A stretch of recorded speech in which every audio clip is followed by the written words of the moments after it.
Okay, daily reading 3753, 3754, and 3755. Kukuha tayo. This will be our February 21st advanced reading. Panoorin niyo po yung healthy reading natin at saka yung mga susunod na episodes pa after this. Kuha tayo dito ng tatlo. Una, power. Pangalawa, intuitive. And pangatlo, friend. Ngayon, dito nagkakaroon ng effort kasi tinitignan at sinusukat ni universe hanggang saan yung kaya mong gawin, no?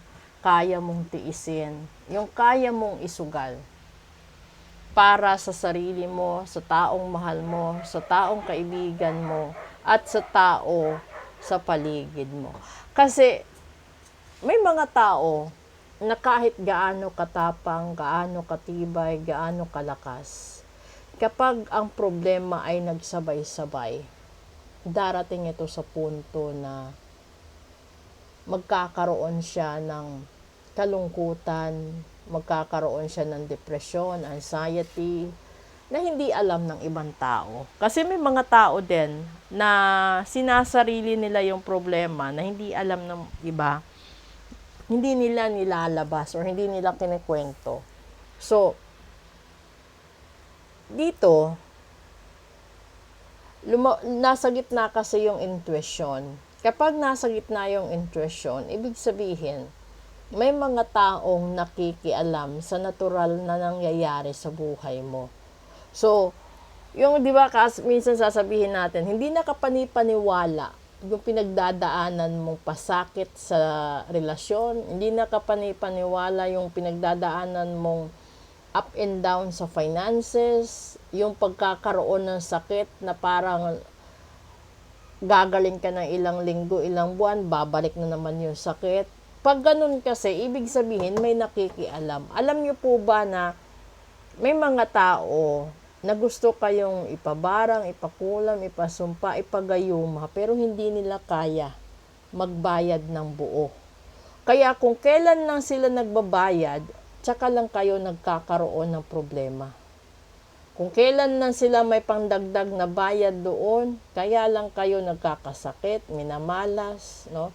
At hindi na tawag doon, kapag pinabarang ka kasi, pinabarang kulam, ibig sabihin noon, anytime pwede kang matsugi. Anywhere. Kasi kapag sinimulan yan, parang yung ginagawa kasi ng mambabarang dyan, yung tinatapon niya lahat ng kamalasan sa'yo. So, posibleng maaksidente ka, magkasakit ka, posible na mabiktima ka ng taong mamahalin mo. Paglaruan ka, utuin ka, maskam ka, lahat yan. Kasi maghahasik ng matinding power para malasin ka, para lahat-lahat yon. Kahit sabihin natin na magdadasal ka, siguro ang kaya ng dasal na tanggalin yung natural na problema. Pwede yon magawa sa dasal lang. Pero kapag gawa ng tao, ritual talaga ang kailangan doon. Paalala lang sa lahat-lahat ng mga tao. Panoorin nyo yung healthy reading ko, maiintindihan nyo ang ibig kong sabihin sa daily reading natin ngayon. At pagkatapos nito, check natin sa special reading natin mamaya, yung additional informations na pwede pang sabihin sa atin ni universe. Pero, lumabas dito sa third card yung dog, isang loyal friend. So, posible na meron pa rin mga tao na loyal sa inyo, maliban sa aso. Maliban kasi yung iba naman talaga nagkakaroon ng temptasyon eh. 'Di ba? Yung aso lang yung kahit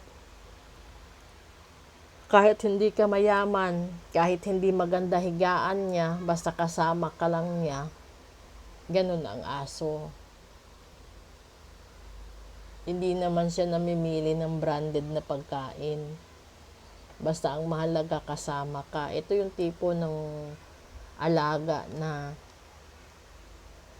may pasalubong ka man o wala, tanggap ka. Ito yung karakter ng aso na dapat mahanap mo sa isang tao. Ito ang pinakamadalang hanapin, pinakamahirap sa larangan ng tao. Dahil ang tao, minsan, kapag wala na silang makukuha sa'yo, pababayaan ka na parang basura. Kapag wala na silang benepisyo sa'yo, iiwanan ka. Ganun yun. Yun yung pinakamasaklap doon. Kasi, di ba, ito yung buhay ng tao eh. Lahat ng kamalasan, lalo ngayon, papunta tayo sa eleksyon. Ang daming plastic, ang daming nagkukunwari, ang daming sinungaling, lahat-lahat na. So, kung kayo ay nasa sektor ng politika, or tumatakbo sa kung ano-ano mang posisyon sa opisina, sa politika, at alam nyo na marami kayong kakompetensya sa negosyo, kakompetensya sa trabaho, una nyong gawin is magkaroon kayo ng protection ritual. Yung protection ritual, marami pong sangay yun. Protection ritual sa pera, protection ritual sa trabaho, protection ritual sa pag-ibig, at protection sa kalusugan. So, magkaiba po yun. Kaya, lagi kong sinasabi sa inyo, na kapag sinabi ng ibang manggagamot, bibigyan ka ng protection. Siyempre, buong akala mo buo yun. Hindi siya protection. Kasi kung titignan nyo, may mga amulet, di ba? May mga amulet na para lang sa pera. May amulet na para sa pag-iwas sa kamalasan, pag-iwas sa aksidente. May amulet para sa kalusugan. Ganon din po ang ritual. May ritual na para sa kalusugan, sa pag-ibig, sa relasyon, sa pamilya, sa trabaho. No?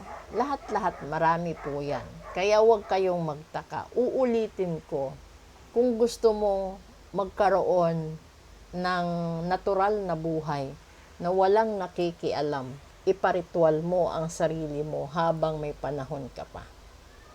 Habang kaya mo pa.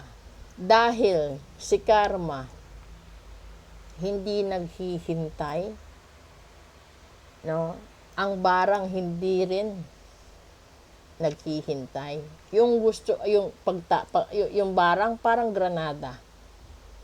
Pag itinapon, hindi mo alam kung sino matatamaan. So, posible na madadamay ang mga inosente, madadamay ang asawa mo, pamilya mo, negosyo mo, lahat-lahat. So, kung meron kang mga tao na hindi mo binayaran, siniraan mo pa, mga tao na sinisingil ka pero hindi mo binabayaran, hindi ka rin nagpapaliwanag, mag-ingat ka dyan kasi hindi na mababawi yan eh, kahit ilang dekada pa ang lumipas. Mabibwisit at mabibwisit ka sa pera. Kung yung tao naman ay pinaglaruan mo ang puso at pinakulam ka, wala ring mangyayari doon. Mamalasin ka sa lahat ng relasyon mo at sa lahat ng mamahalin mo. Ganon kahirap ang buhay. Okay? So, sana magkaroon na kayo ng pinakamagandang pag-iisip habang may panahon pa. Magpa-cleansing, magpa-ritual na po kayo. Proceed tayo sa special episode.